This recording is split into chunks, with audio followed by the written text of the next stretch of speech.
نعوذ بكلمات الله التامات من شر ما خلق. الحمد لله رب العالمين حمدا كثيرا طيبا مباركا فيه كما يحب ربنا ويرضاه، صلى الله وسلم وبارك على نبينا محمد وعلى آله وصحبه وسلم تسليما كثيرا. أما بعد، اللهم إنا نعوذ بك أن نشرك بك ونحن نعلم ونستغفرك لما لا نعلم. لماذا قلت أعوذ بكلمات الله التامات من شر ما خلق؟ أذكار المساء لأنه من الأذكار المؤثرة قبل أذكار المساء. أنتم خايفين يعني يكون في شيء ثاني؟ دعاء المنزل. أيوة، دعاء المنزل. من نزل منزلا فقال أعوذ بكلمات الله التامات من شر ما خلق لم يضره شيء حتى يرتحل، فهذا هو القصد، فلا تخاف. نسأل الله عز وجل بفضله تبارك وتعالى أن يفتح علينا جميعا من عنده فتوح الدنيا والآخرة، ونسأل الله عز وجل أن يملأكم إيمانا وعافية، وأسأل الله تبارك وتعالى أن يجعل هذا المجلس خالصا لوجهه مقبولا عنده، ونسأل الله عز وجل أن يحفظ علينا أمننا وإيماننا وسلامتنا وإسلامنا وسائر بلاد المسلمين. لم آتي لأكون متحدثا ومعلما، بل جئت متدارسا معكم لأحاديث النبي صلى الله عليه وسلم التي أعلن عنها الإخوة، فوالله ما جئت إلا متدارسا معكم هذه الأحاديث لعلنا نشرف، وهو والله شرف أن يتدارس الإنسان حديث رسول الله صلى الله عليه وسلم، أن يقرأ حديث رسول الله صلى الله عليه وسلم، أن يطلع عليه، أن يفهم ما فيه، أن يتدارسه مع إخوانه ومع أحبابه ومع إخوانه المسلمين. شرف عظيم للإنسان أن يكون دارسا متعلما لحديث رسول الله صلى الله عليه وسلم، قارئا له، تاليا له، فاهما له. كما سمعتم الأحاديث الأربعين النووية التي جمعت، اشترك في جمعها ابن الصلاح والإمام النووي وابن رجب رحمه الله تعالى وغفر له، وسميت بالأربعين النووية. والإمام النووي يحيى بن شرف أبو زكريا عرف بالإمام النووي رحمه الله تعالى لأنه من نوى. عاش طال عمره أم قصر؟ لا والله طال، لا والله طال. توفي سنة كم؟ 676 للهجرة، ونحن الآن نذكر الإمام النووي ونترحم عليه ونتدارس كتابه. طال عمره أم قصر؟ الحياة التي عاشها كم؟ 45 سنة. 45 سنة، لكن إلى يومنا هذا العمر من 676 إلى 1446 كم؟ قريبا من أكثر. من يحسبها؟ يلا احسبوها، تحركوا معي. هي بالحاسب، نعم، بالجوال. من هذا التاريخ الذي توفي فيه إلى هذا الآن، وسيبقى ما شاء الله تبارك وتعالى. أليس هذه الحياة الحقيقية؟ هنيئا لهم، هنيئا لهم والله. ولهذا يا إخوة أنا أقول إن لم يوفق الإنسان في طلب العلم ونشر العلم وكتابة العلم، وهو أعظم مجال يكون فيه الإنسان مبدعا ويبقى ذكره وينتفع في الدنيا وفي الآخرة، فلا ينسى نفسه من الأمور الأخرى التي لعلها تبقي له عملا صالحا بعد. فأنتم تعلمون حديث رسول الله صلى الله عليه وسلم الذي بين فيه أنه إذا مات ابن آدم أو إذا مات الإنسان انقطع عمله إلا من ثلاث: من صدقة جارية، أو علم ينتفع به من بعد، أو ولد صالح يدعو له، كما قال صلى الله عليه وسلم.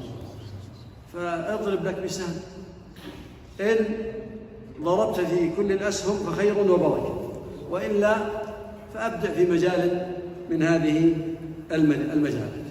الإمام النووي رحمه الله تعالى لم يتزوج، وأظنكم كلكم غير متزوجين، سووا زي الإمام النووي.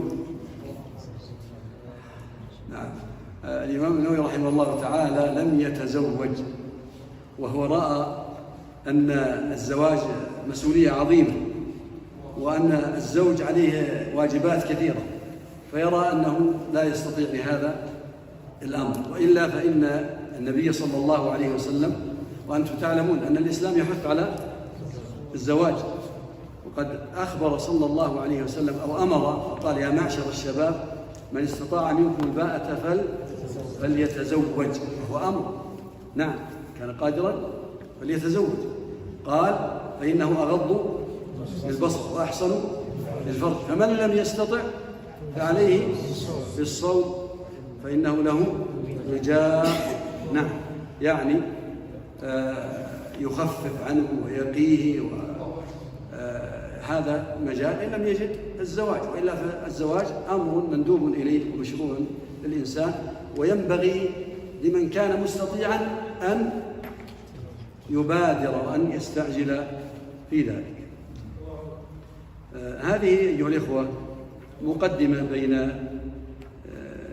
يدي هذا اللقاء، وما أدري معنا قارئ. جزاك الله، تفضل. الحمد لله رب العالمين، صلى الله وسلم على نبينا محمد وعلى آله وصحبه وسلم تسليما كثيرا. اللهم اغفر لنا ولشيخنا ولوالدينا ولوالديه وللحاضرين ولجميع المسلمين. يقول المصنف رحمه الله تعالى: الحديث الأول عن أمير المؤمنين أبي حفص عمر بن الخطاب رضي الله عنه قال: سمعت رسول الله صلى الله عليه وسلم يقول: إنما الأعمال بالنيات وإنما لكل امرئ ما نوى، فمن كانت هجرته إلى الله ورسوله فهجرته إلى الله ورسوله، ومن كانت هجرته لدنيا يصيبها أو امرأة ينكحها فهجرته إلى ما هاجر إليه. رواه إمام المحدثين أبو عبد الله محمد بن إسماعيل بن إبراهيم بن المغيرة بن بردزبة البخاري الجعفي، وأبو الحسين مسلم بن الحجاج بن مسلم القشيري النيسابوري رضي الله عنهما في صحيحيهما اللذين هما أصح الكتب المصنفة. بارك الله فيك السلام. طبعا يا إخوة، مما حمل الأئمة على تأليف هذه المؤلفات التي تحمل 40 حديثا مثلا، أنه ورد حديث وإن كان ضعيفا كما يقول العلماء، وقد اتفقوا على ضعف هذا الحديث برواياته المتعددة، أنه قد ورد ويروى من حفظ على أمتي 40 حديثا من أمر دينها بعثه الله يوم القيامة في زمرة الفقهاء والعلماء. وجاء في رواية: بعثه الله فقيها عالما. وفي رواية: وكنت له يوم القيامة شافعا وشهيدا. وفي رواية قيل له: ادخل من أي أبواب الجنة شئت. وأيضا في رواية أخرى: كتب في زمرة العلماء وحشر في زمرة الشهداء. كما قلت لكم أن العلماء اتفقوا على أن هذا الحديث ضعيف، لكن يغني عنه ما جاء من الأحاديث الصحيحة التي جاءت عن رسول الله صلى الله عليه وسلم في قوله: ليبلغ الشاهد منكم الغائب. وقوله صلى الله عليه وسلم: نضر الله امرأ سمع مقالتي فوعاها فأداها كما سمعها. نأتي إلى الحديث عن هذا الحديث الأول، والذي يرويه أمير المؤمنين أبي حفص عمر بن الخطاب رضي الله عنه وأرضاه، الصحابي المعروف، الرجل الثاني بعد أبي بكر رضي الله عنهم وأرضاهم. وهذا الحديث يا إخوة يسمى عند العلماء غريب الصحابي، غريب الصحابي، لأنه لم يروه من الصحابة إلا عمر. وجاء أيضا في بعض مراحل السند أنه أيضا تفرد غير الصحابي في رواية هذا الحديث أيضا فرد واحد. وقول النبي صلى الله عليه وسلم إنما الأعمال بالنيات، وفي رواية إنما الأعمال بالنية، هذا فيه حصر بأنه لا تصح الأعمال أو لا تكون مقبولة أو لا تكون كاملة إلا مع النية. ويشترط في الأعمال أيها الإخوة كما تعلمون أنه يشترط في الأعمال لصحتها ولقبولها ولكي تكون صوابا، يشترط فيهما شرطان وغيرها مما ذكره العلماء، لكن أهمها وأكدها شرطان هما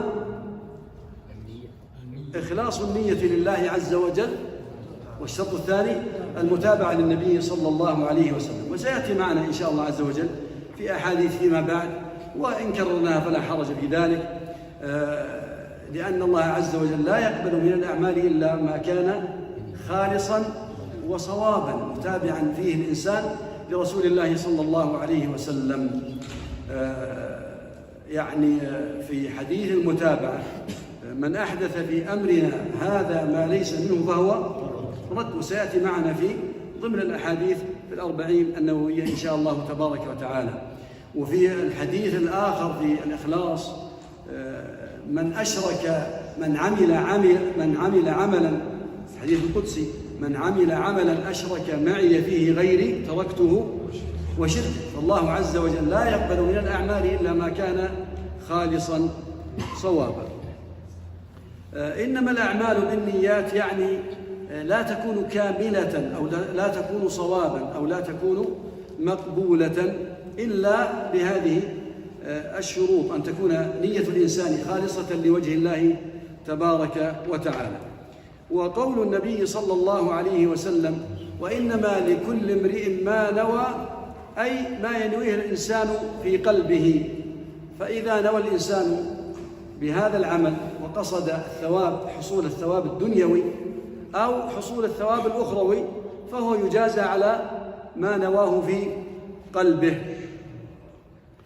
فيجب على الإنسان أن يخلص في عمله لله عز وجل، وأن يقصد بجميع أعماله وجه الله تبارك وتعالى والدار الآخرة والثواب الأخروي. عند الإمام مسلم رحمه الله تعالى عن أبي ذر رضي الله عنه قال قيل لرسول الله صلى الله عليه وسلم أرأيت الرجل يعمل العمل من الخير ويحمده الناس عليه، قال تلك عاجل بشرى المؤمن. يعني أن يأتي الإنسان للعمل فيعمل وهو يقصد وجه الله تبارك وتعالى، لا يقصد بذلك ثناء أو مدحا أو رياء أو سمعة أو غير ذلك، إنما قصد وجه الله تبارك وتعالى وثواب الآخرة. ثم ربما امتدحه الناس، رأوا عمله فأثنوا عليه، فالواجب عليه أن يدافع ما يقع في نفسه من حب مدح الناس أو ثناء الناس، وأن يبقي نيته خالصة لوجه الله عز وجل. لكن هذا الكلام الذي خرج من الناس لا يبطل عليه عمل، لأنه قال صلى الله عليه وسلم تلك عاجل بشرى المؤمن، يعني أن هذا من الأعمال الصالحة التي إن شاء الله يثاب عليها في الآخرة، وثناء الناس عليه في الدنيا لا ينقصه من أجره، لكن بشرط ألا يكون ذلك هدفا له أو رغبة منه أو طلبا منه، بل تكون نيته لله تبارك وتعالى، يريد وجه الله عز وجل وثواب الآخرة.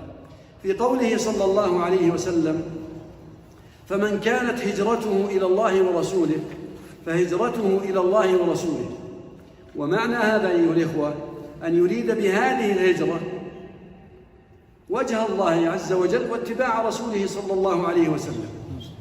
فإذا كان ذلك العمل الهجرة أو غير ذلك من الأعمال، ليس فقط الهجرة، نعم، لكن هذا الحديث جاء في أمر خاص وينساق هذا الأمر على كل مسلم، على جميع المسلمين، نعم. فمن كانت هجرته إلى الله عز وجل أو كان عمله لله تبارك وتعالى واتباعا لرسول الله صلى الله عليه وسلم فثوابه على الله تبارك وتعالى وأجره على الله وعمله مقبول إن شاء الله وصواب بإذن الله تبارك وتعالى.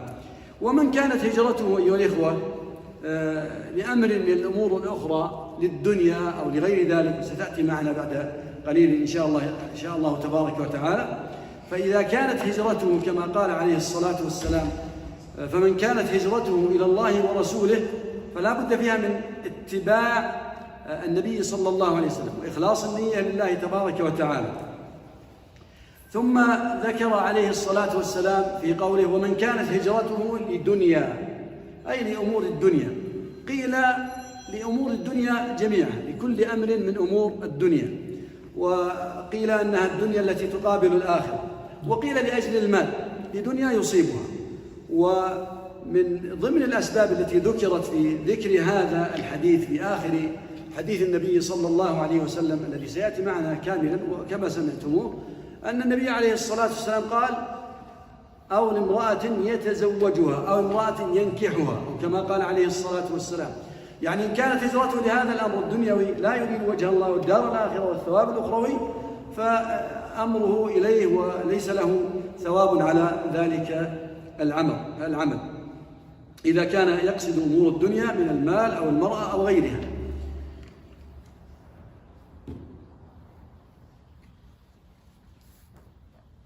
في هذا الحديث أيها الإخوة يعني البيان الشافي والكافي بما ذكرنا وتقدم الكلام عنه، ولهذا كان العلماء رحمهم الله تعالى يفتتحون كتبهم بهذا الحديث تصحيحا للنية حتى يذكرون أنفسهم بإخلاص النية. ونحن في هذا المجلس أيضا نحن جميعنا نذكر أنفسنا بإخلاص النية في هذا الحضور وأن نقصد بهذا وجه الله تبارك وتعالى ومدارسة حديث رسول الله صلى الله عليه وسلم. فأسأل الله تبارك وتعالى أن يرزقنا الإخلاص لوجهه والقبول عنده تبارك وتعالى. وكما افتتح الإمام النووي كتابه بهذا الحديث فأيضا كان الإمام البخاري رحمه الله تعالى قد افتتح كتابه بهذا الحديث. نعم. الحديث الثاني عن عمر رضي الله عنه أيضا قال بينما نحن جلوس عند رسول الله صلى الله عليه وسلم ذات يوم إذ طلع علينا رجل شديد بياض الثياب شديد سواد الشعر لا يرى عليه أثر السفر ولا يعرفه منا أحد حتى جلس إلى النبي صلى الله عليه وسلم فأسند ركبتيه إلى ركبتيه ووضع كفيه على فخذيه وقال يا محمد أخبرني عن الإسلام. فقال رسول الله صلى الله عليه وسلم الإسلام أن تشهد أن لا إله إلا الله وأن محمدا رسول الله وتقيم الصلاة وتؤتي الزكاة وتصوم رمضان وتحج البيت إن استطعت إليه سبيلا. قال صدقت. فعجبنا له يسأله ويصدقه. قال فأخبرني عن الإيمان. قال أن تؤمن بالله وملائكته وكتبه ورسله واليوم الآخر وتؤمن بالقدر خيره وشره. قال صدقت. قال فأخبرني عن الإحسان. قال أن تعبد الله كأنك تراه فإن لم تكن تراه فإنه يراك. قال فأخبرني عن الساعة. قال ما المسؤول عنها بأعلم من السائل. قال فأخبرني عن أماراتها. قال أن تلد الأمة ربتها وأن ترى الحفاة العراة العالة رعاء الشاة يتطاولون في البنيان. ثم انطلق فلبثنا مليا ثم قال يا عمر وتدري من السائل؟ قلت والله ورسوله أعلم. قال فإنه جبريل أتاكم يعلمكم دينكم. رواه مسلم. المطبوع عندكم فلبثنا مليا فلبثت مليا أي رواية. نعم. في هذا الحديث أيها الإخوة فيه معان جليلة وعظيمة نأتي إلى ذكرها بإذن الله تبارك وتعالى. ومن فوائد هذا الحديث اجتماع الناس عند العلماء وعند أئمة الدين واقتداء الصحابة رضي الله عنهم وأرضاهم والاقتداء بالصحابة رضي الله عنهم بما كانوا يفعلون، فإنهم كانوا يجتمعون إلى رسول الله صلى الله عليه وسلم ويتعلمون منه عليه الصلاة والسلام ويأخذون عنه عليه الصلاة والسلام. وفي هذا الحديث بيان لهذا وكيف تعلموا من مجيء جبريل عليه السلام إلى الرسول صلى الله عليه وسلم، وأدب المتعلم وأدب العالم والسؤال عن العلم والجلوس للعلم والتشرف بالجلوس لحديث رسول الله صلى الله عليه وسلم، والتلقي عن جبريل عليه السلام حين جلس إلى رسول الله صلى الله عليه وسلم. في الحديث أيضا فضيلة أهل العلم ومشروعية الجلوس في مجالسهم. عمر رضي الله عنه وارضاه يقول: بينما نحن جلوس عند رسول الله صلى الله عليه وسلم، عند رسول الله عليه الصلاة والسلام. من الفوائد في هذا الحديث أن مجالس الرجال لا يغشاها النساء. وفي هذا الحديث أيضا فيه أن من عرض له شيء من المسائل جاء إلى مجالس أهل العلم التي يجلسون فيها للعلم والفتوى ليسألهم ويستفيد منهم. أما الأوقات الأخرى التي ليست لمجالس العلم ولا لإلقاء العلم أو الحديث في العلم، فينبغي أن يراعى العالم بأن يترك له المجال ليتفرغ لأعماله أو الجلوس مع أهله أو غير ذلك، أو لمراجعة علمه، بل ينبغي أن يقصد في مجالس العلم خاصة. أيضا في الحديث استحباب تنظيف المسلم ثيابه، وبيان أن هذا لا ينافي التواضع. لما؟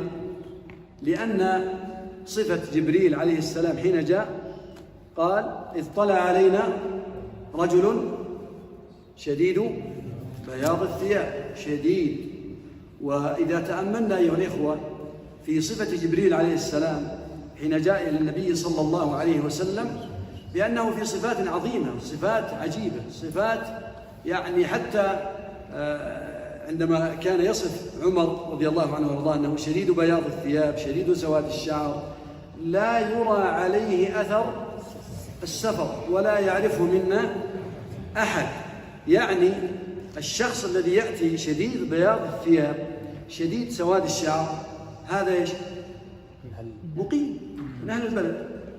نعم، إما أنه أتى من بيته وقد تزين وقد لبس أحسن ثيابه وقد انتشر وغير ذلك، نعم، لكن مع ذلك يقول عمر رضي الله عنه وارضاه أنه شديد بياض الثياب شديد سواد الشعر، ثم أيضا لا يرى عليه أثر السفر. أثر السفر واضح، يكون الإنسان ايش؟ أشعث أغبر، تجد ثيابه قد تكون متسخة، قد يكون هيئته غير، شعره غير منظم، نعم، لكن هنا يقول شديد بياض الثياب شديد سواد الشعر، وأيضا لا يرى عليه أثر السفر ولا يعرفه منا أحد. هذا يدل كما جاء في الحديث: أتدرون من هذا؟ قالوا: الله ورسوله أعلم. قال: هذا جبريل أتاكم يعلمكم أمر دينكم. إذن في هذا الحديث استحباب البياض من الثياب للرجال، وقد قال صلى الله عليه وسلم: خير ثيابكم البياض. أيضا في الحديث دلالة على جواز لبس أكثر من ثوب لقوله الثياب. وفي الحديث أيضا مشروعية الاستدلال بالقرائن، فإن عمر رضي الله عنه وارضاه أخذ يستدل بالقرائن. وش القرائن اللي في الحديث؟ شديد بياض ثياب شديد سواد الشعر، لا يرى عليه أثر السفر ولا يعرفه منا أحد. فإن عمر رضي الله عنه استدل بكونه شديد بياض الثياب شديد سواد الشعر على أنه ليس بمسافر، ولذلك قال: لا يرى عليه أثر السفر. وفي الحديث أيضا مشروعية الرجوع إلى أهل العلم في بيان المصطلحات الشرعية وما يدخل تحتها من الأعمال والمسميات والأقوال. فقد جاء جبريل عليه السلام ليسأل عن مسمى، سأل عن مسميات 3 هي الإسلام والإيمان والإحسان، وفصل فيها النبي صلى الله عليه وسلم. وفي الحديث أيضا جواز مس ركبة المرء من وراء حائل وأنه لا حرج في ذلك. وانظر إلى كلام العلماء كيف يستنبطون هذا من حديث رسول الله صلى الله عليه وسلم مما رواه العلماء في سنة النبي عليه الصلاة والسلام. لأنه لما جلس إلى النبي عليه الصلاة والسلام، من هو؟ جبريل عليه السلام. لما جلس أسند ركبتيه إلى ركبتيه ووضع كفيه على فخذيه، ثم أخذ يسأل النبي صلى الله عليه وسلم. فيستنبط من هذا أنه يجوز وضع الكفين على الركبتين أو على الفخذ من وراء حائل، من وراء حائل. وفيه مناسبة قرب السائل من المسؤول، يقترب منه، لأنه اقترب حتى جعل ركبتيه إلى ركبتيه، وضع كفيه على فخذيه، حتى يتيقن من الجواب الصادر من المسؤول. وفي الحديث أيضا جواز وضع الكف على فخذ الغير إذا كان من وراء حائل، فقد وضعها جبريل عليه السلام على فخذ الرسول صلى الله عليه وسلم. وأخذ من هذا أن العورة على نوعين، عورة مخففة ويجوز وضع اليد عليها من وراء الحائل، والثانية عورة مغلظة لا يجوز فيها ذلك، وهذا معروف. نعم. وفي الحديث أيضا مخاطبة الرجل باسمه المجرد، فإنه لما جلس إلى النبي صلى الله عليه وسلم قال يا محمد صلى الله عليه وسلم. وهذا يذكرنا بقصة إسلام، وإن دخلنا في بعض الموضوعات لكنها تزيد الإيمان، وهي من سنة رسول الله صلى الله عليه وسلم، أن النبي صلى الله عليه وسلم لما وفد إلى المدينة وهاجر إلى المدينة عليه الصلاة والسلام، وجاء الناس ليروا النبي صلى الله عليه وسلم وخرجوا لاستقباله، كان في من خرج رجل يهودي اسمه ابن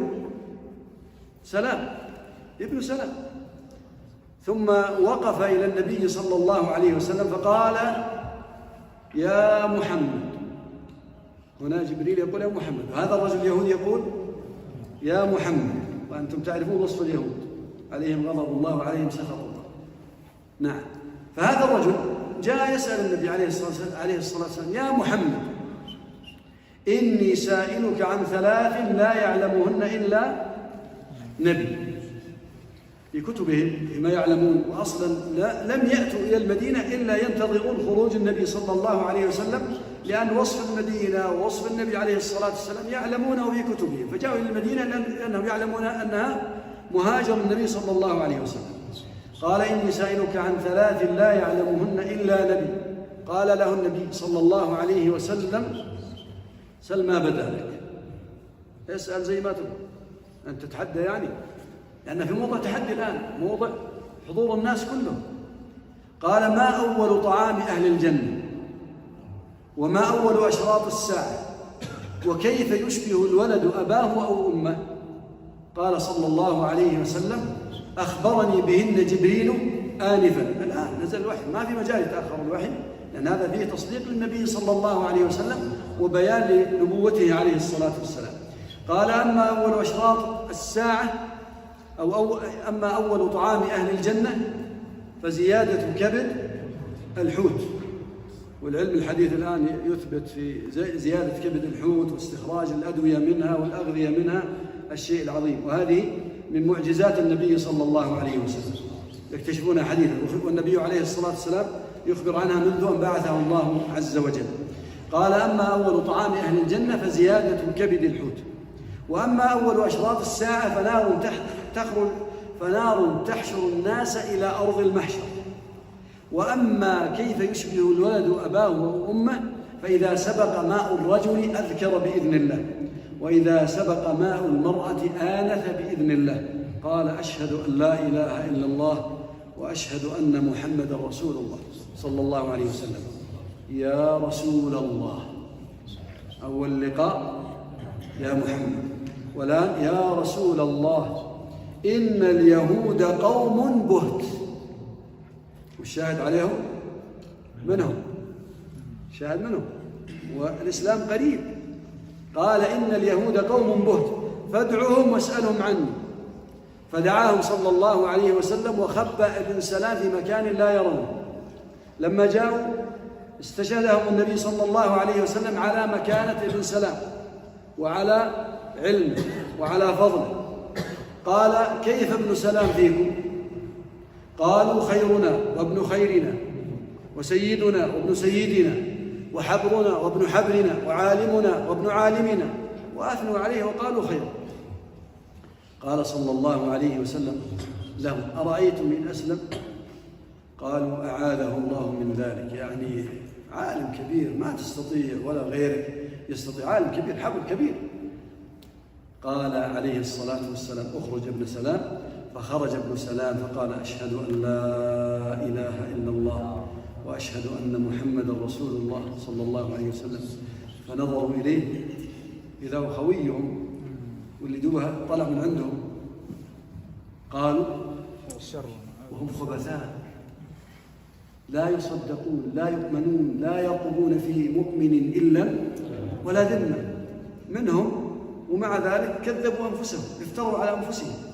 نعم، يعني قالوا شرنا وابن شرنا وخبيثنا وابن خبيثنا وسيئنا وابن سيئنا، ووقعوا فيه. قال: يا رسول الله، أما قلت لك إن اليهود قوم بهت؟ أما قلت؟ أنا أقول لك من أول. شوف الآن كيف لو كان عندهم شيء من الحياة، ما ذموه وقد امتدحوا. يعني قبل دقيقة ممتاز وأحسن الناس وأفضل الناس وأزكى الناس وأعلم الناس، والآن ما يصير. هذا يدل على سفالتهم وعلى نجاستهم، وهذا طبع اليهود. الذي جعلنا نذكر هذا من يذكرنا؟ قوله للنبي صلى الله عليه وسلم: يا محمد. نعم.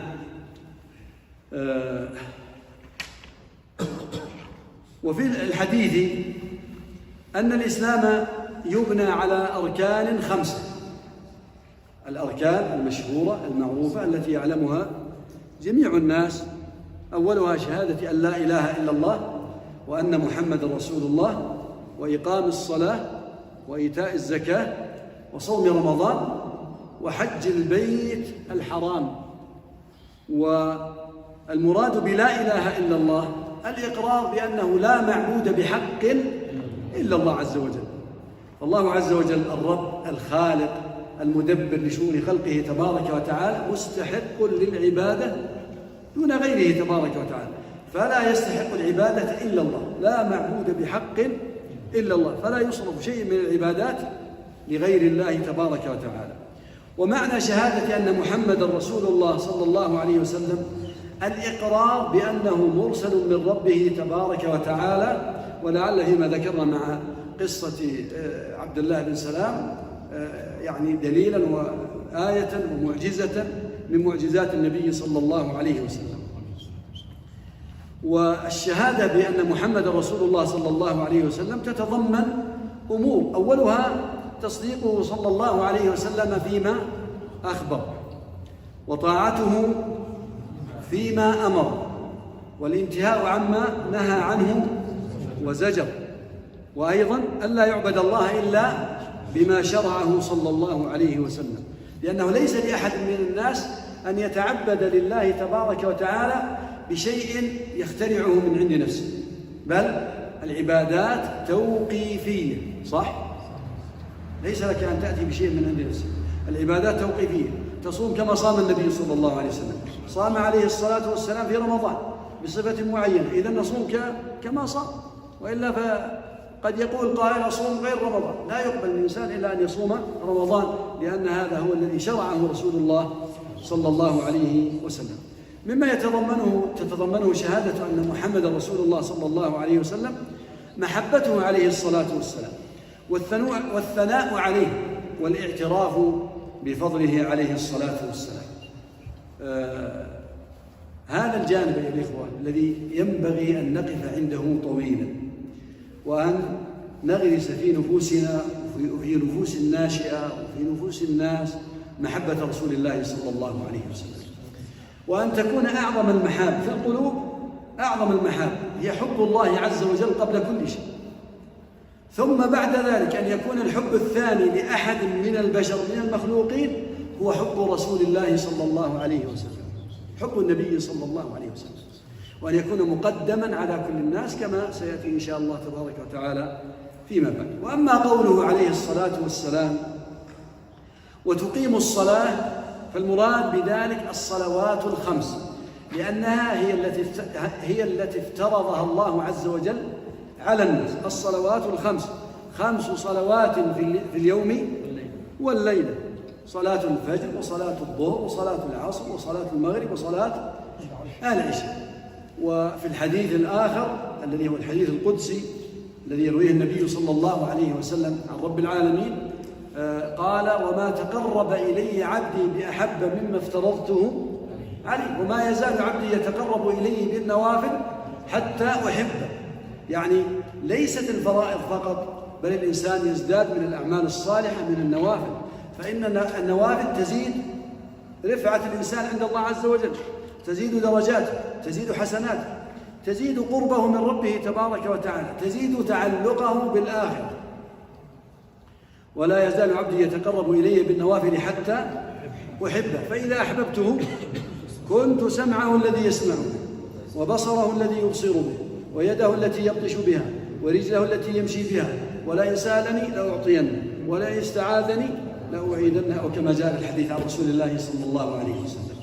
فهذه المفروضات التي يجب العناية بها، وهي أعظم ما يعتني به الإنسان، أعظم ما يعتني به الإنسان ويهتم به الإنسان. وفي الحديث الآخر عندما جاء الصحابي سأل النبي عليه الصلاة والسلام عن المفروضات عليه، فأعلمه عليه الصلاة والسلام بالمفروضات الخمس والزكاة والحج وغيرها، قال: والذي بعثك بالحق لا أزيد على هذا ولا أنقص. فأخبر عليه الصلاة والسلام بأنه من أهل الجنة، من أهل الجنة، لكن لأنه صدق مع الله عز وجل، ولأنه نوى نية صادقة ونية صالحة، وعاهد رسول الله صلى الله عليه وسلم على أن يفعل ما أمره الله تبارك وتعالى به. إذن إقامة الصلاة المفروضة، وكذلك الزكاة المفروضة. ويأتي الإنسان للمستحبات من الصدقات والنوافل في الصلوات أو الصدقات. وقوله عليه الصلاة والسلام: إن استطعت إليه سبيلا، أي الحج، إن استطاع الإنسان إلى الحج سبيلا. والحمد لله الذي هيأ لنا ويسر لنا وسهل علينا طرق الحج، وجعلنا في هذه البلاد التي تيسرت الأمور فيها بالذهاب إلى الحج. والمبادرة بالحج أمر مطلوب أيها الإخوة.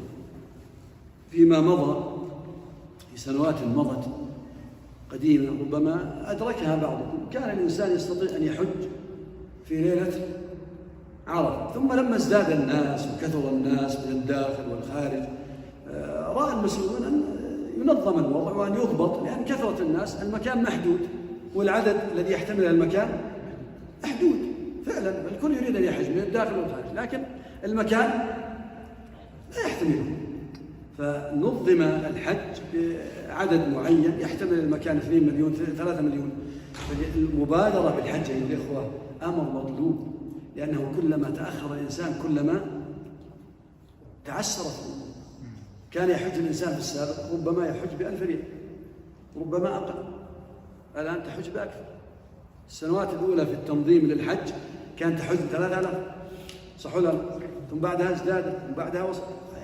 فالمبادرة، والآن أيضا بادر ما دمت حيا، أكمل دينك وأركان دينك حتى تكون مسلما حقا.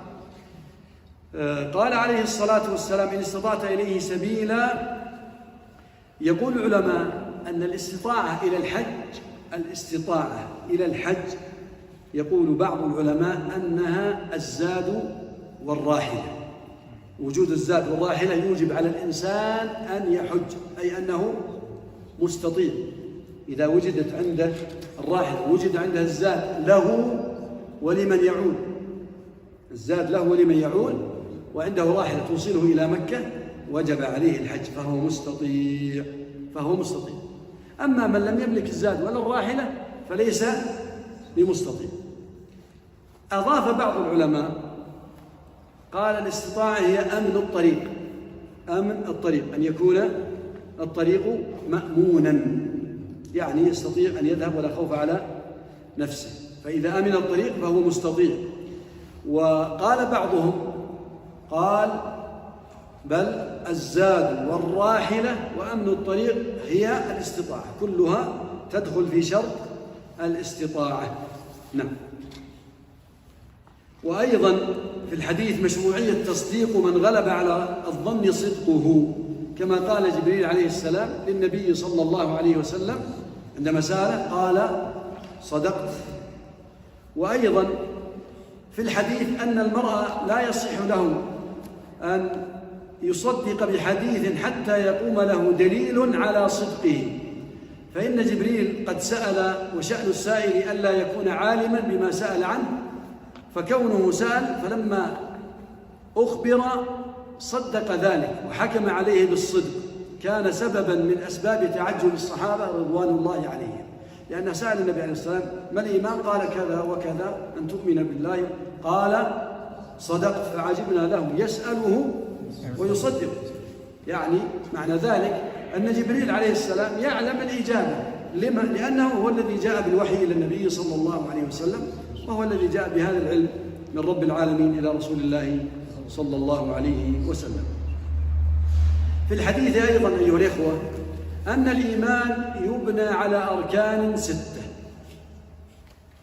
والإيمان أيها الإخوة ليس مجرد التصديق، لأن الإيمان يعرف بأنه تصديق في اللغة، لكن الإيمان على الحقيقة هو قول باللسان، واعتقاد بالقلب أو بالجنان، وعمل بالجوارح والأركان، يزيد بالطاعة وينقص بالعصيان، يزيد بالطاعة وينقص بالعصيان. هذا هو الإيمان الحق، هذا هو الإيمان الحق، ليس مجرد التصديق.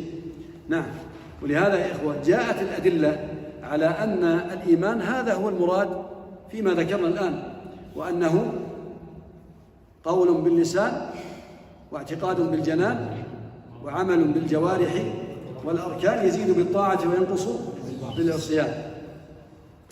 جاء في الحديث عن رسول الله صلى الله عليه وسلم أنه قال العينان تزنيان وزناهما النظر، والأذنان تزنيان وزناهما السمع، واليد تزني وزناها البطش، ثم قال عليه الصلاة والسلام والفرج يصدق ذلك أو يكذبه. نعم. أيضا مما يدل على أن العمل من الإيمان قول الله تبارك وتعالى وما كان الله ليضيع إيمانكم، في آية تحويل القبلة، وما كان الله ليضيع إيمانكم، إيمانكم يعني صلاتكم التي صلوها في المدة الماضية كانت إلى بيت المقدس، ثم حولت، فذكر الله عز وجل أنهم على عمل صالح حين كانوا يستقبلون بيت المقدس، وأيضا عندما تحولوا إلى الكعبة. في حديث النبي صلى الله عليه وسلم أيضا يبين أعمال وأقوال أخرى بأنها من الإيمان، في قوله عليه الصلاة والسلام الإيمان 60 أو 70 شعبة، أعلاها قول لا إله إلا الله، وأدناها إماطة الأذى عن الطريق، والحياء شعبة من الإيمان. فانظر، قول لا إله إلا الله قول باللسان، قول باللسان، وأدناها إماطة الأذى عن الطريق، هذا عمل. وأيضا والحياء، وهذه عمل قلبي، والحياء شعبة من الإيمان. كل هذا القول والعمل القلبي كلها مما يدخل في مسمى الإيمان. وفي هذا رد على من يقول أن الإيمان فقط التصديق.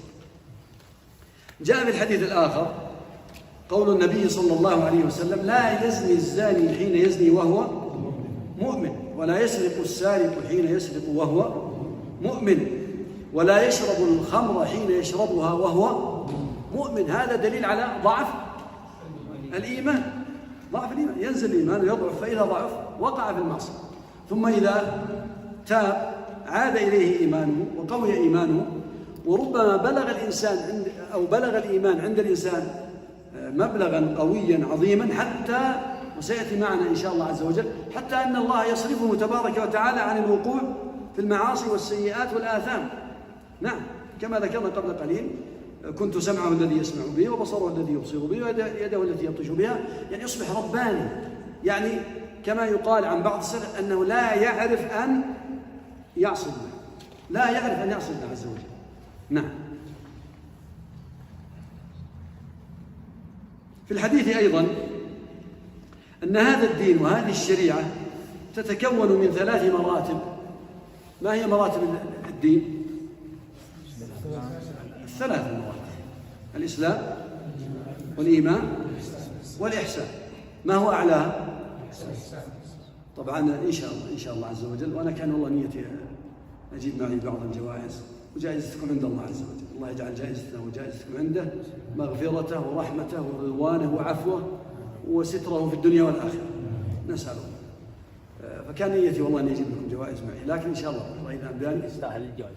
لبيك. الله يلبيك، أقول أنت اللي تستاهل الجوائز. الله يجزيكم جميعا. لا نشجعكم وأشجع نفسي. أنا أنبسط حتى إذا معي جوائز وأعطي الحاضرين، أنبسط. ما بكثر، جائزتين في اليوم وجائزتين بكرة إن شاء الله بإذن الله. حقة اليوم أسجل الأسماء ولا واحد يسجلهم ونعطيهم إن شاء الله بكرة بإذن الله. إذا سألنا وحددنا من تكون له الجائزة ولا نسحب. خلاص إن شاء الله بإذن الله نسأل بعض الأسئلة ومن أجاب عليها أخذ الجائزة بإذن الله عز وجل. الجائزة يعني ترونها بكرة ولا نقول لكم الحين؟ عسل، لأنكم عسل بإذن الله. ما بنكثر، بكيلو ونص كيلو كذا يعني نطعمكم بس. هل يكفيك عشاء على عريكة ولا فطور ولا؟ الله يحفظكم جميعا. إذن هذه مراتب الدين، هذه مراتب الدين. أعلاها الإحسان، ثم يأتي بعده الإيمان، ثم يأتي بعده الإسلام. ولهذا يقال كل مؤمن مسلم وليس كل مسلم مؤمن. نعم. ولهذا نأتي أيضا إلى أن الإسلام والإيمان إذا اتفقا افترقا، وإذا افترقا اجتمعا واتفقا. نعم. فإذا جاء كما جاء في الحديث هنا عن رسول الله صلى الله عليه وسلم أنه الإيمان والإسلام والإحسان، فبين الإيمان على حدة والإيمان والإسلام والإحسان كل على حدة. نعم. أيضا في الحديث مشروعية مراقبة الله عز وجل في الأعمال التي يؤديها الإنسان. فينبغي الإنسان إذا أدى العمل أن يستشعر مراقبة الله ورؤية الله واطلاع الله ونظر الله إليه، وأن الله تبارك وتعالى مطلع عليه ويراه سبحانه وتعالى. وهذا مأخوذ من تعريف الإحسان. قال: ما الإحسان؟ قال: أن تعبد الله كأنك تراه، فإن لم تكن تراه فإنه يراك. وهذه مراتب الإحسان: كأنك تراه، فإن لم تكن تراه فإنه يراك.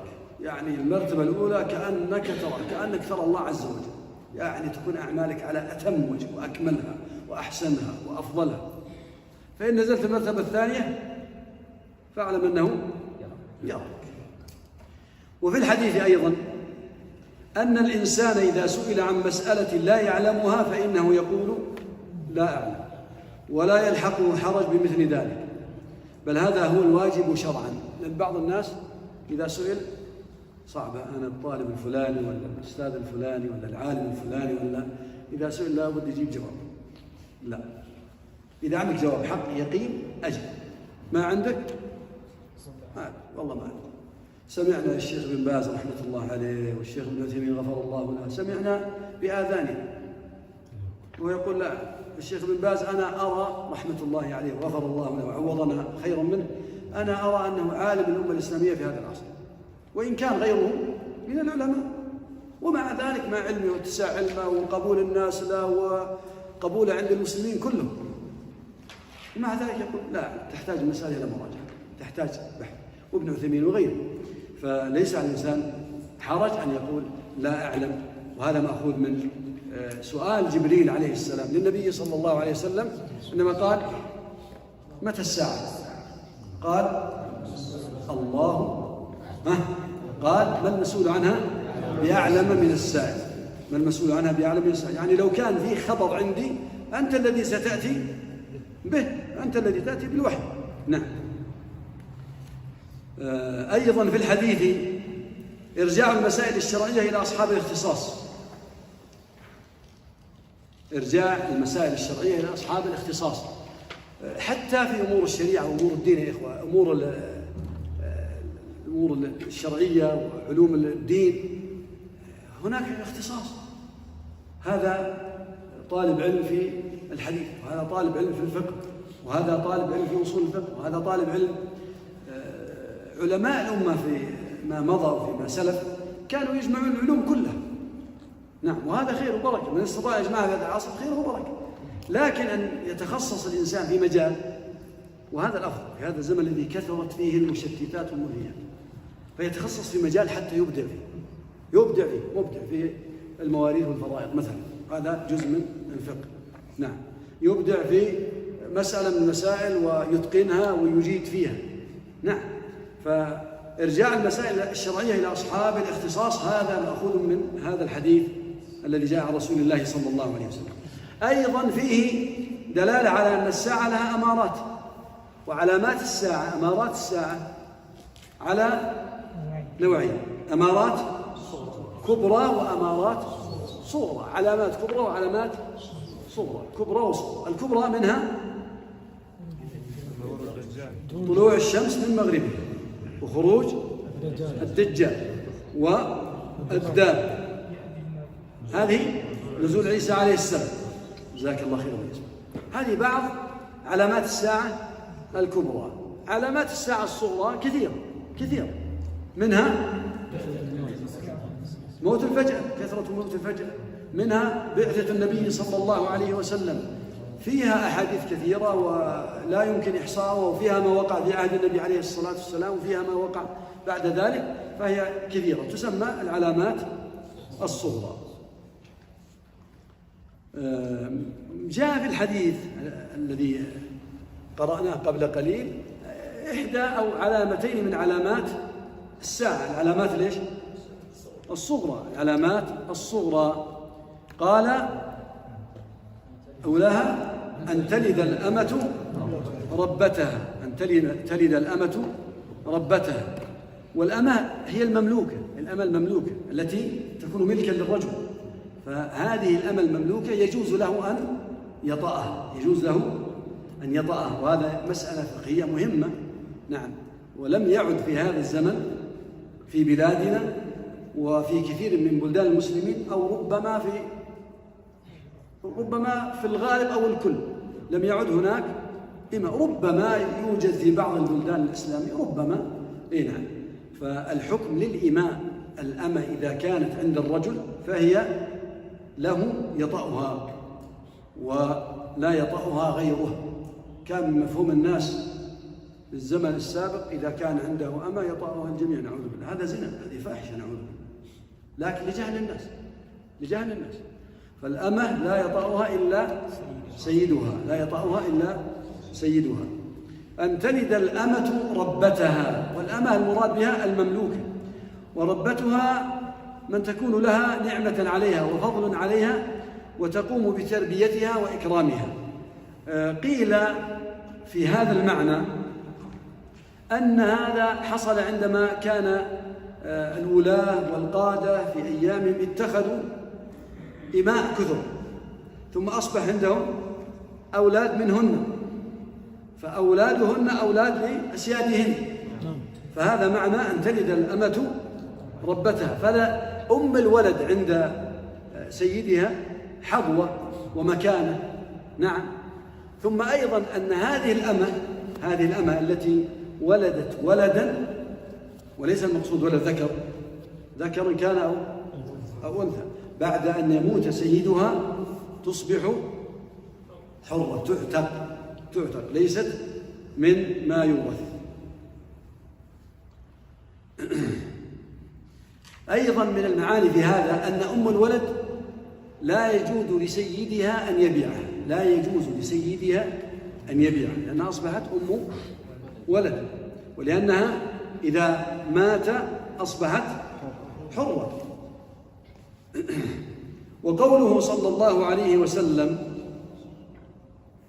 طبعا الآية الثانية: أن ترى الحفاة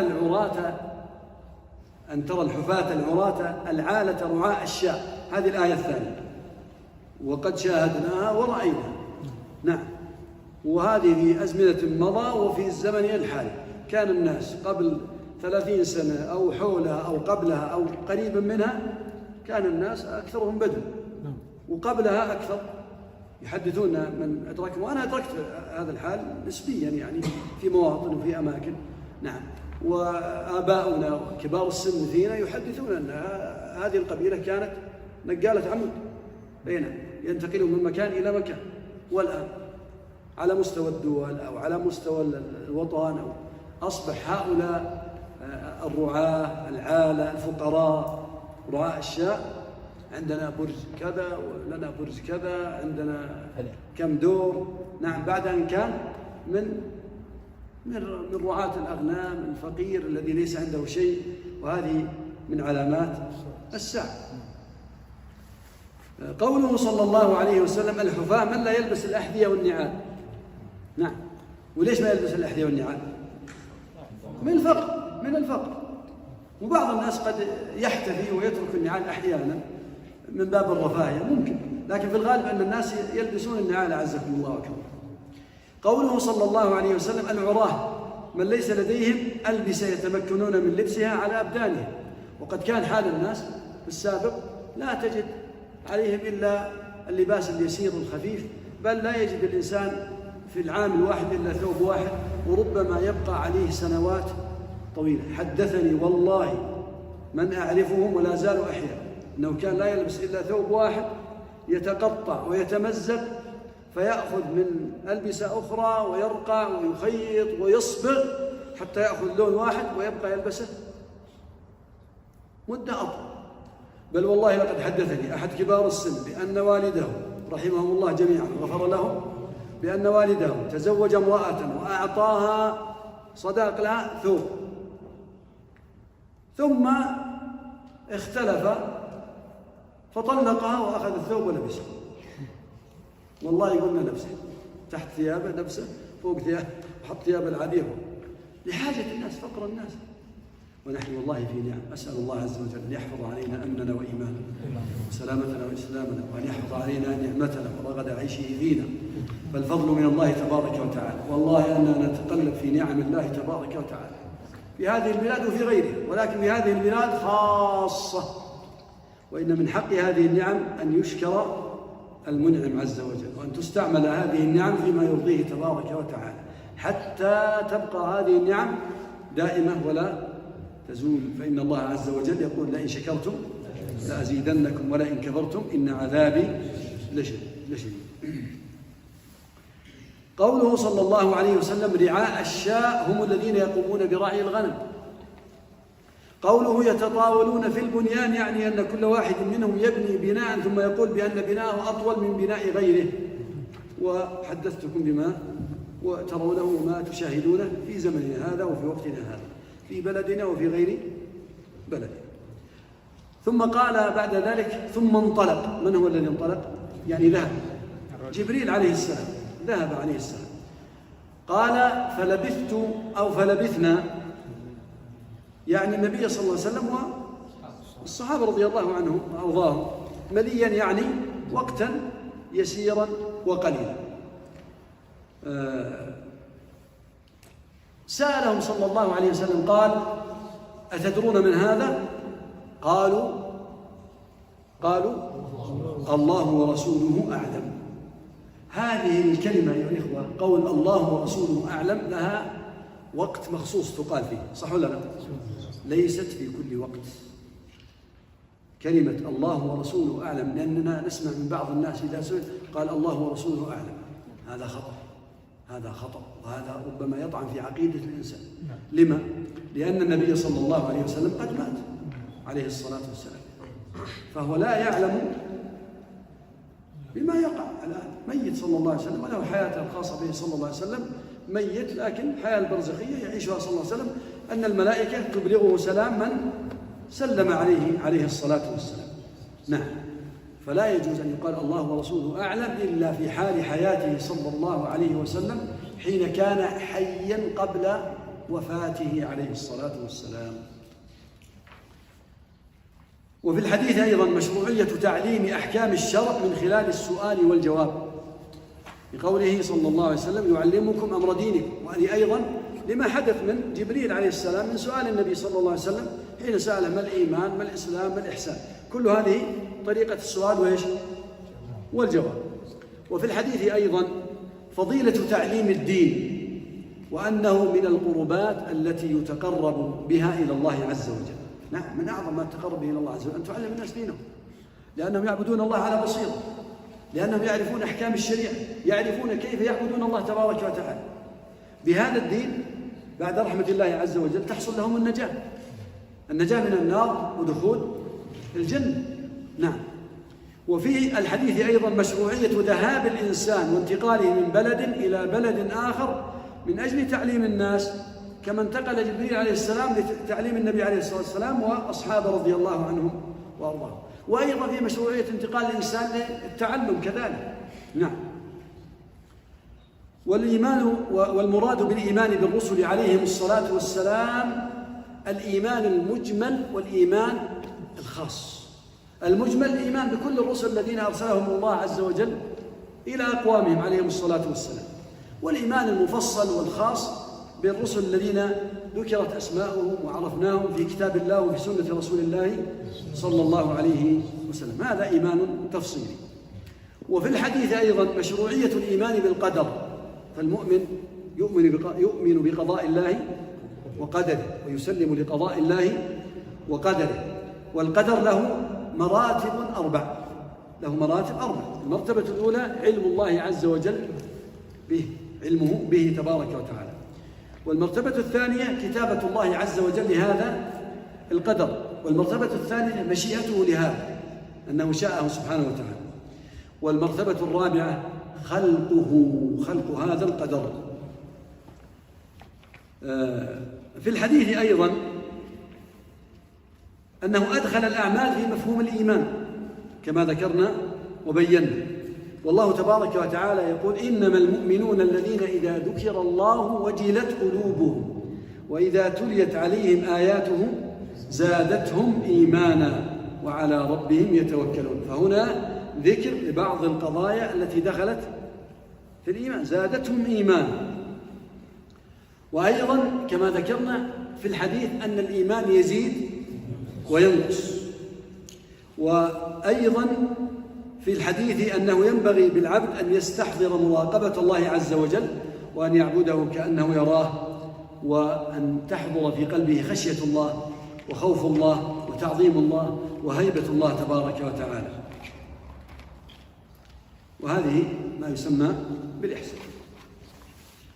أيضا جاءت أحاديث كثيرة عن رسول الله صلى الله عليه وسلم فيها الندب إلى استحضار قرب الله عز وجل من العبد.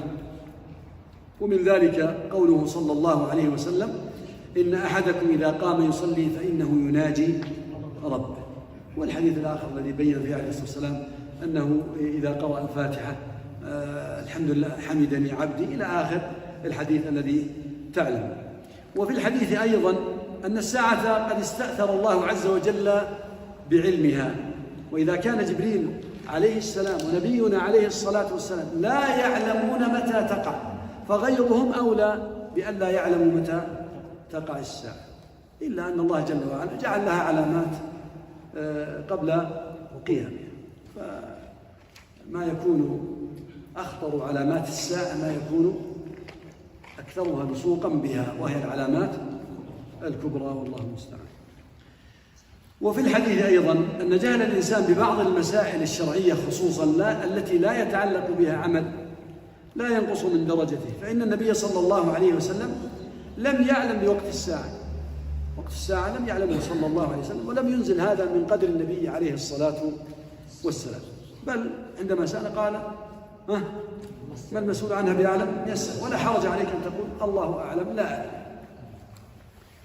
وأيضا في الحديث استدل بعض الفقهاء بقوله يتطاولون في البنيان على ذم التباهي والتفاخر، خصوصا في إطالة البنيان وفي كل أمور الدنيا.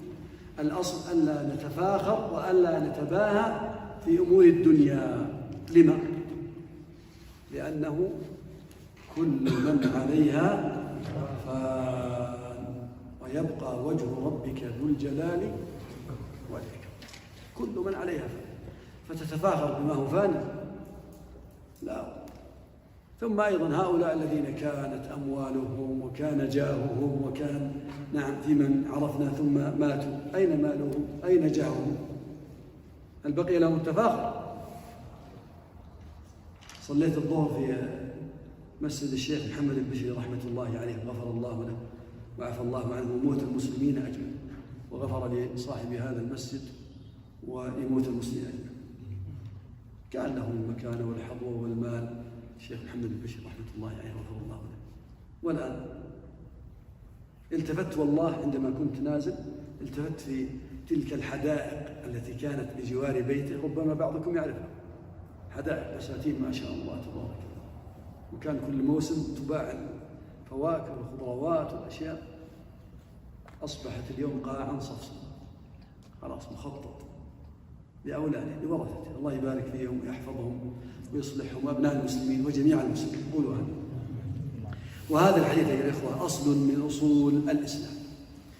الحديث الثالث، لكن كم بقي على الأذان من أجل بعض الناس نعلم كم باقي؟ يعني أنا على 6 إلا 5 ولا كم؟ نتوقف، نعطي فرصة لمن يريد أن يجهز فطورة ولا الصائمين، للي هو صائم. خلاص 6 إلا 5 ولا نزود ولا نقصر؟ إلا 5 تكفي؟ خلاص إذا وصلت إليه تفضل. أحسن الله إليكم. الحديث الثالث عن أبي عبد الرحمن عبد الله بن عمر بن الخطاب رضي الله عنهما قال: سمعت رسول الله صلى الله عليه وسلم يقول: بني الإسلام على 5: شهادة أن لا إله إلا الله وأن محمدا رسول الله، وإقام الصلاة وإيتاء الزكاة وحج البيت وصوم رمضان. رواه البخاري ومسلم. جزاك الله خير السامع. شهادتي قوله صلى الله عليه وسلم: بني الإسلام على 5: شهادة أن لا إله إلا الله، معناها أي الإقرار بها كأنها مشاهدة، كأنه يشاهد هذا الأمر بأنه لا إله إلا الله، مأخوذة من المشاهدة. ومعناها الإقرار الكامل بالقلب بهذا الأمر مع الإقرار باللسان، الإقرار بالقلب مع الإقرار باللسان، بأن يصدق القلب اللسان ويؤمن بذلك ويعتقده ويجزم به.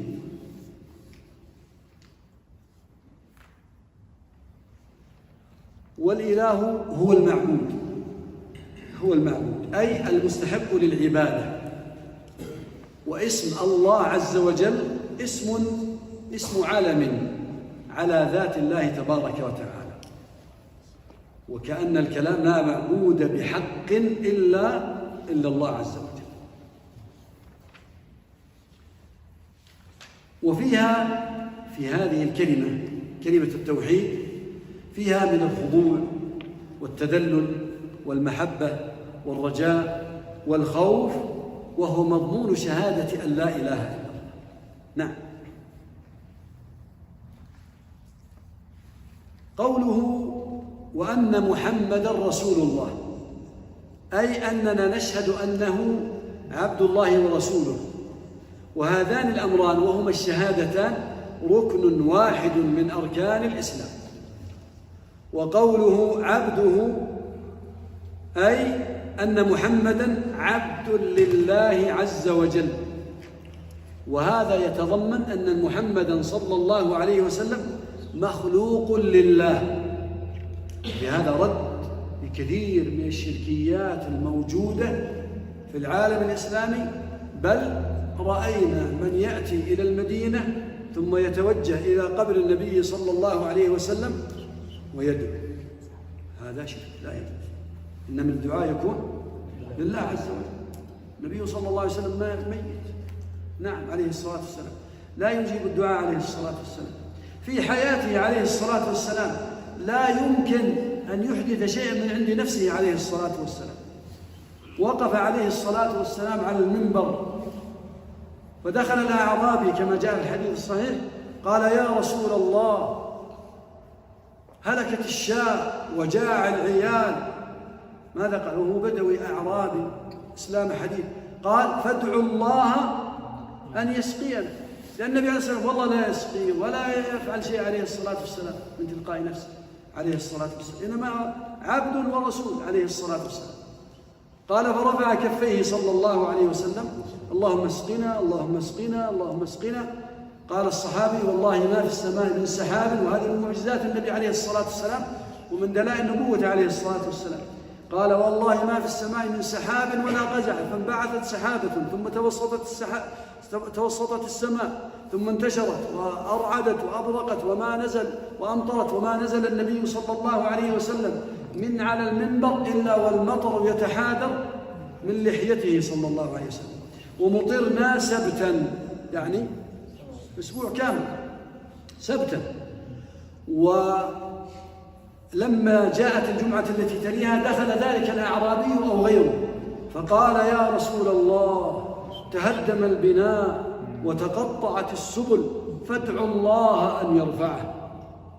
شوف الحال الأولى والحال الثانية بدعائه صلى الله عليه وسلم سأل الله عز وجل، سأل الله تبارك وتعالى. وهذا يذكرنا والله، ثم سأكمل الحديث بعدها إن شاء الله. كان كبار السن عندنا بعضهم يذكر عنهم بأنه كان يسأل الله بإلحاح شديد وتذلل شديد، فوالله ما يبرح مكانه إلا ونزل عليه المطر.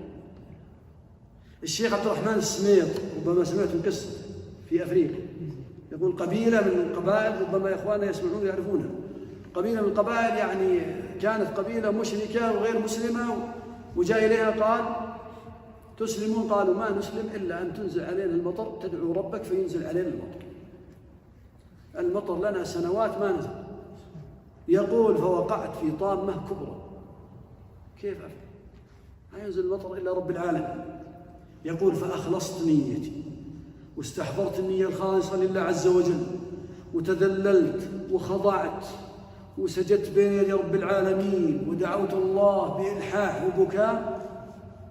يقول والله ما انتهيت حتى تجمع السحاب وأمطرت فأسلمت القبيلة كلها.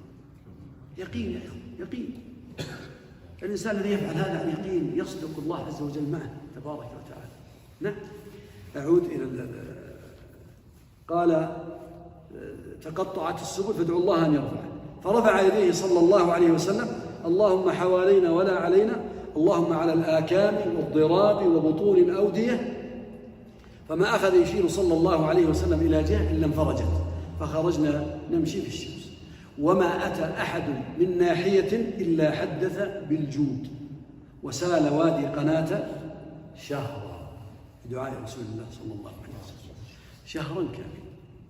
فرسولنا عليه الصلاة والسلام عبد لله تبارك وتعالى ورسول لله تبارك وتعالى، إنما نقول عبد الله ورسوله صلى الله عليه وسلم.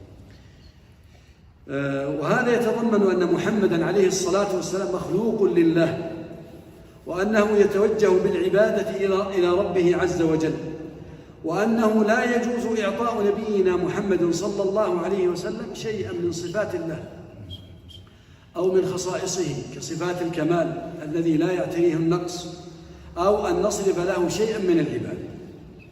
ولا يجوز لنا أن نصلي نقصد بذلك التقرب إلى النبي، ولا يجوز لنا أن ندعو النبي صلى الله عليه وسلم، فلا يصح أن نقول يا رسول الله أغثنا أو أدركنا أو مدد أو غير ذلك مما يفعله أهل الضلال، نعوذ بالله من ذلك ونسأل الله العافية والسلام.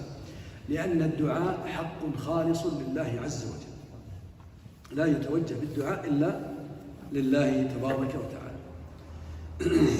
كلمة عبده تنفي الغلو في النبي صلى الله عليه وسلم برفعه عن منزلته التي جعله الله عليها. قوله عليه الصلاة والسلام عندما قال عبده ورسوله فيه إقرار بالرسالة لنبينا عليه الصلاة والسلام، بأن نعتقد أن الله قد أرسله إلى الناس وجعله مبعوثا ونبيا يرشد الناس ويدلهم إلى ربهم جل وعلا. ومقتضى الرسالة ينافي أقوال أولئك الذين يتنقصون من نبينا عليه الصلاة والسلام، وينافي أن محمدا رسوله صلى الله عليه وسلم.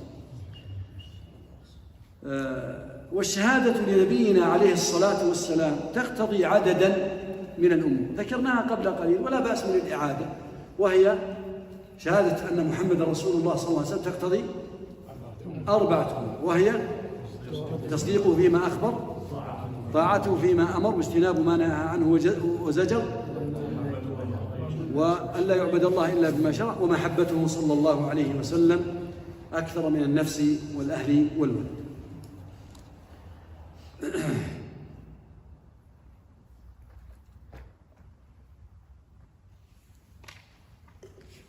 قوله صلى الله عليه وسلم وإقام الصلاة، هذا هو الركن الثاني من أركان دين الإسلام، والمراد بالصلاة الصلوات الخمس المفروضة كما ورد في حديث معاذ: وأعلمهم أن الله افترض عليهم 5 صلوات في اليوم والليلة. والمراد بإقامتها يا الإخوة ليس مجرد الإقامة فقط، وإنما إقامتها في أوقاتها، بشروطها، بأركانها، بواجباتها. هذا ما يصح أن يطلق عليه أمر إقامة الصلاة. أما بعض الناس فإنه يقيمها قام في الصلاة هكذا، لكن قد يكون مخالفا في شروطها أو أركانها لا يأتي بها أو واجباتها، قد يستعجل في صلاته فلا يطمئن أو غير ذلك من الأركان الواجبات أو ما يتعلق بإقامة الصلاة على الوجه الصحيح. استدل العلماء بأن القيام في الصلاة ركن من أركانها بهذا الحديث: وإقام الصلاة وقوموا لله قانتين، فالأمر بالقيام أيضا في الآية الكريمة. قوله صلى الله عليه وسلم وإيتاء الزكاة، وهذا هو الركن الثالث من أركان دين الإسلام. والزكاة هي مال مخصوص لطائفة مخصوصة، كما قال الله عز وجل: إنما الصدقات للفقراء والمساكين والعاملين عليها والمؤلفة قلوبهم وفي الرقاب والغارمين وفي سبيل الله وابن السبيل فريضة من الله. نعم. والمراد بإيتاء الزكاة إيصالها لمستحقيها، ولا بد من إيصالها لأصحابها. ويقع بعض الناس في الخطأ، مجرد أن يسألها بعض الناس يعطيه، لا، الواجب أن يتحرى في ذلك. إن علم أن هذا السائل من أصحابها فيعطي، لأن بعض الناس قد يسأل وليس من أصحابها، وهذا موجود، يسأله إنما لمجرد أنه اعتاد السؤال أو أنه من طائفة اعتادت هذا السؤال فيعطى، هذا لا تبرأ به الذمة. وقوله صلى الله عليه وسلم وحج البيت، الحج معناه أداء المناسك. أنا أتجاوز التعريفات اللغوية أحيانا. هنا الحج القصد به أداء المناسك، وهي المناسك المعروفة من الوقوف بعرفة ورمي الجمار وغيرها من أعمال الحج. والحج من أعظم أركان الإسلام. وقوله صلى الله عليه وسلم وصوم رمضان، وهو الركن الخامس من أركان الإسلام، وهو الشهر التاسع من أشهر السنة القمرية. والمراد بالصوم الإمساك عن الطعام والشراب والجماع في نهار رمضان الذي يبتدئ من طلوع الفجر إلى مغيب الشمس. هذا هو وقت الصيام، هذا هو وقت الصيام، يمسك الإنسان عن هذه المفطرات ونحوها، لكن والشرب والجماع ونحوها بمعنى المفطرات الأخرى قد تكون ليست مفطرات أكل أو شرب، إنما بمعنى الأكل والشرب كالمغذيات، وكما يعطى الإنسان المغذيات أو الفيتامينات أو غيرها في الوريد، فهذه تعتبر لأنها تنوب مكان الطعام. نعم. وفي الحديث دلالة على أهمية ارتباط التاريخ بالتواريخ القمرية. ليش؟ لأن عباداتنا نحن أهل الإسلام مرتبطة بالتاريخ القمري الهجري. نعم، وهذا يدل على أهميته والارتباط به دائما. نعم. فإيتاء الزكاة بحول الحول، صح ولا لا؟ نعم، ليس حول ميلادي إنما حول قمري هجري. نعم. وأيضا حج البيت في الشهر ليش؟ قمري الهجري. نعم، صوم رمضان، ولا لا أيام تتبدل في الميلادي، صح ولا لا؟ نعم، 31 و30 وغير ذلك. إذن الصوم إنما يكون في الشهر التاسع من السنة الهجرية القمرية. نعم.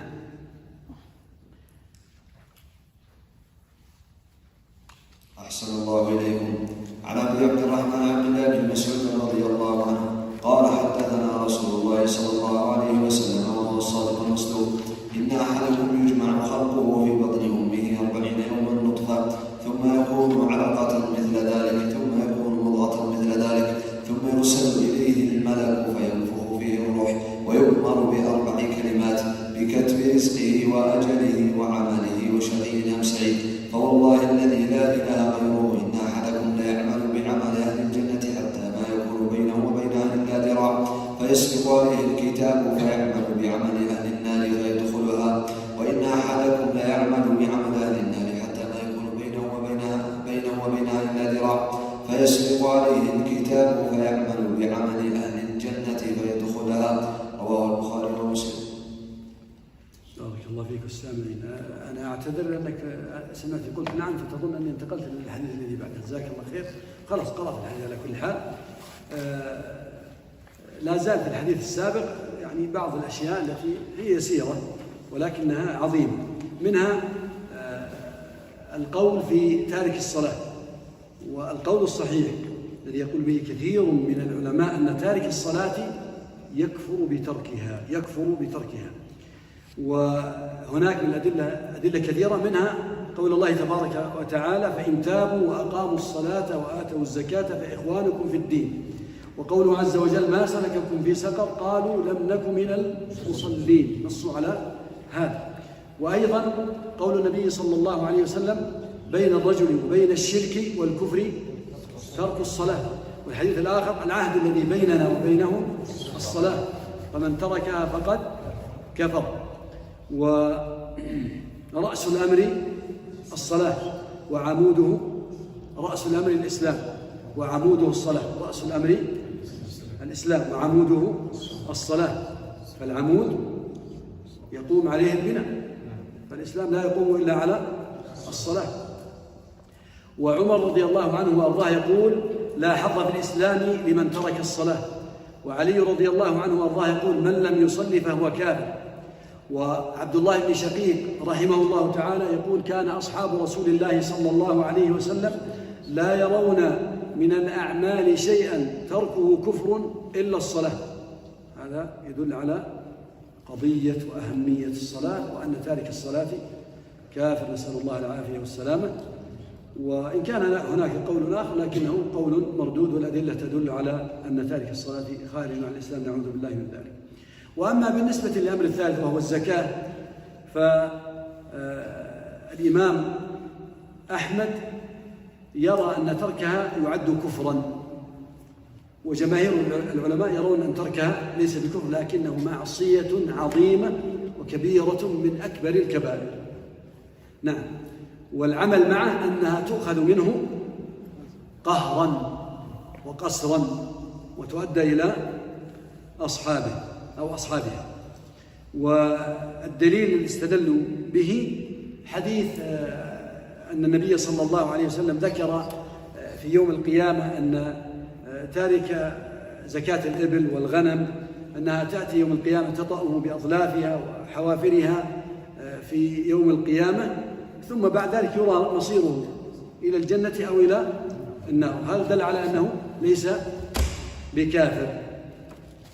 أما بالنسبة للحج فقد وردت ألفاظ تدل على كون تارك الحج يكفر، كما قال عمر رضي الله عنه وأرضاه لقد هممت أن أبعث رجالا فيرون من له جدة وهو لم يحج فيفرضون عليه الجزية ما هم بمسلمين. هذا قول. أما القول الآخر يرون، وهم جمهور أهل العلم منهم الأئمة الأربعة، أن تارك الحج آثم وعاص ولا يعد كافرا وإن كان على خطر عظيم.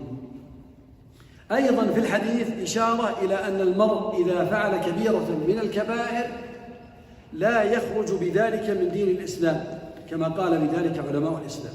والأدلة تؤيد ذلك.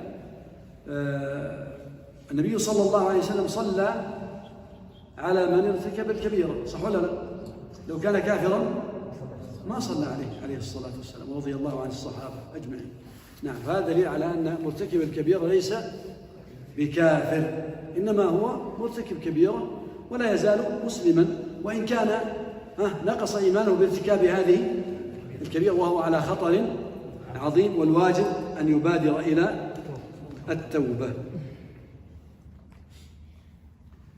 قرأت الحديث خلاص، سأتي إليه. في الحديث الذي قرأه وفقه الله وإياكم في خلق الإنسان وفي جمع خلقه، قوله حدثنا رسول الله صلى الله عليه وسلم.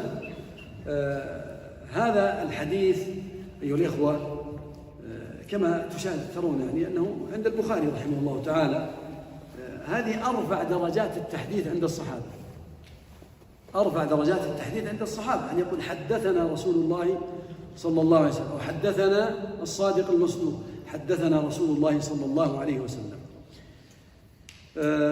تحديث الصحابة بالحديث يأتي على أنواع، هذا أربعه: أن يصرح الصحابي بالسماع كقوله حدثنا، أو سمعت، أو شاهدت، أو رأيت، ونحو ذلك. النوع الثاني أن تكون اللفظة محتملة للمشاهدة والسماع مع كونه ينقل ألفاظ النبوة بحروفها، كما لو قال رسول الله صلى الله عليه وسلم. هنا يحتمل إيش؟ أنه رأى أو سمع النبي صلى الله عليه وسلم. النوع الثالث من تحديث الصحابة رضي الله عنهم وأرضاهم ونقل حديث النبي عليه الصلاة والسلام أن يعبر عن فعل النبي صلى الله عليه وسلم بتفسير من عنده، كما لو قال أمر رسول الله صلى الله عليه وسلم، أو نهى رسول الله صلى الله عليه وسلم، كما في حديث الزكاة: أمرنا أو أمرنا أن نخرج زكاة الفطر صاعا من طعام. من الذي أمرهم؟ رسول الله صلى الله عليه وسلم. ومن الأنواع في ذلك النوع الرابع أن يأتي بصيغة يحتمل أن تنسب لغير مقام النبي صلى الله عليه وسلم. مثال ذلك أن يقول أمرنا بكذا ونهينا عن كذا وقضي بكذا ومن السنة كذا. ومثل هذا اللفظ إذا قاله الصحابي فهو لا يحتمل أن يقال عن غير رسول الله صلى الله عليه وسلم، لأن الصحابي يأخذ من رسول الله صلى الله عليه وسلم، لأن الصحابة رضي الله عنهم وأرضاهم هم أوثق الناس وأعدل الناس وأتقن الناس في نقل حديث رسول الله صلى الله عليه وسلم. سمعوا من رسول الله صلى الله عليه وسلم: من كذب علي متعمدا فليتبوأ مقعده من النار. فهم أحرص الناس على البعد عن ذلك. يروي تلميذ ابن مسعود رضي الله عنه وأرضاه عن عبد الله بن مسعود رضي الله عنه وأرضاه، أظنه ميمون بن مهران أو غيره، يقول: لزمت بن مسعود رضي الله عنه سنة كاملة، فما سمعته يقول يوما في مجلسه قال رسول الله صلى الله عليه وسلم. كل هذا خوفا من أن يزيد حرفا أو ينقص حرفا فبعد السنة قال: جلست معه في مجلس فقال: سمعت رسول الله، فانطلق ثم حدث بهذا الحديث، ثم قال: ثم رورقت عيناه وارتعد واصفر كذب، ثم قال: أو قريب من هذا أو نحو من هذا، بشدة خوفه أن يزيد أو ينقص من حديث رسول الله صلى الله عليه وسلم. سنة كاملة لا يستطيع أن يحدث، كل ذلك خوفا أن يزيد أو ينقص في حديث رسول الله صلى الله عليه وسلم. الصيغة التي بعدها من تحديث الصحابة لأحاديث النبي صلى الله عليه وسلم أن يقول الصحابي: كانوا يفعلون في عهد النبي صلى الله عليه وسلم. وهذه أيضا مرتبة تعتبر تحديث عن رسول الله صلى الله عليه وسلم، وهي حجة. وقول ابن مسعود: حدثنا رسول الله صلى الله عليه وسلم وهو الصادق المصدوق، يعني أنه لا يخبر إلا بصدق صلى الله عليه وسلم. وقد كان يوصف صلى الله عليه وسلم قبل بعثته بالصادق المصدوق، بالصادق الأمين صلى الله عليه وسلم، بالصادق الأمين صلى الله عليه وسلم. والمصدوق هو من هو مصدق من ربه تبارك وتعالى ومصدق من المسلمين. قوله إن أحدكم يجمع خلقه في بطن أمه 40 يوما نطفة، والمراد بالنطفة نطفة المني. قوله ثم تكون علقة، نطفة 40 يوم، علقة 40 يوم، ثم مضغة 40 يوم. قوله ثم تكون علقة، والعلقة قطعة الدم. قوله ثم يكون مضغة مثل ذلك، يعني يكون في أول خلقه مضغة ثم مثل ذلك، يعني لمدة 40 حتى يتم 120 يوم، يعني كم؟ 4 أشهر. ولهذا من المعروف عند الناس أنه إذا تحرك الجنين قالوا المرأة بدأت الخامس، إذا تحرك الجنين بطن قالوا بدأت الخامس، وتحسب فعلا تتم بأمر الله عز وجل في الغالب نعم تتم 9 أشهر وتضع بإذن الله عز وجل.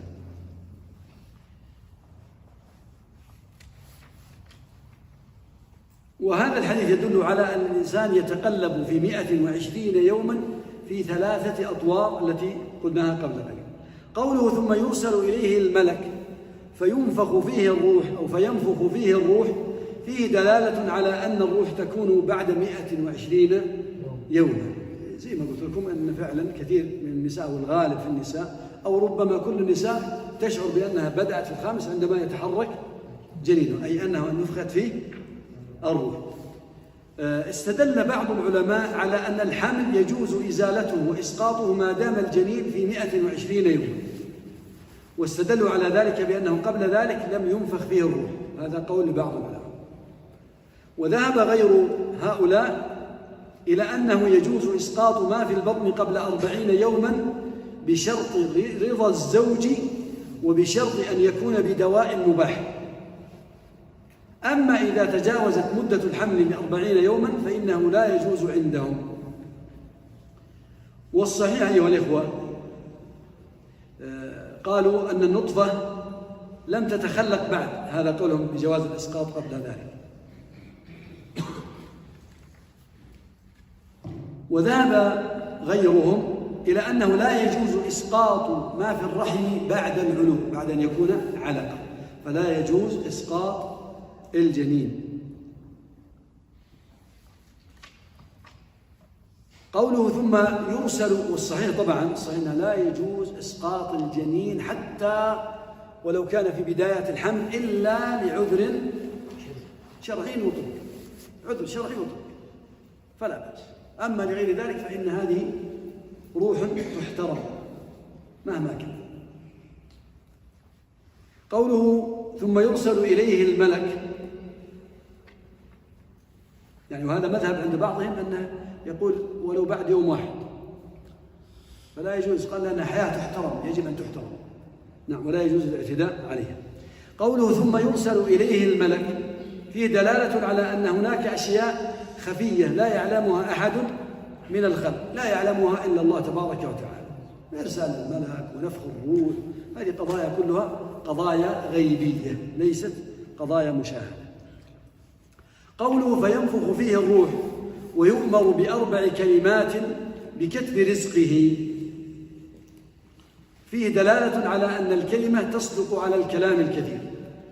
وفي الحديث دلالة على أن الأرزاق مقدرة وأن الله عز وجل يعلم ما يحصل للعباد من هذه الأرزاق. قوله صلى الله عليه وسلم فوالله الذي لا إله غيره، فيه جواز الحلف في تبليغ العلم خصوصا في الأمور المؤكدة. وفي الحديث إثبات أن الألوهية حق خالص لله عز وجل.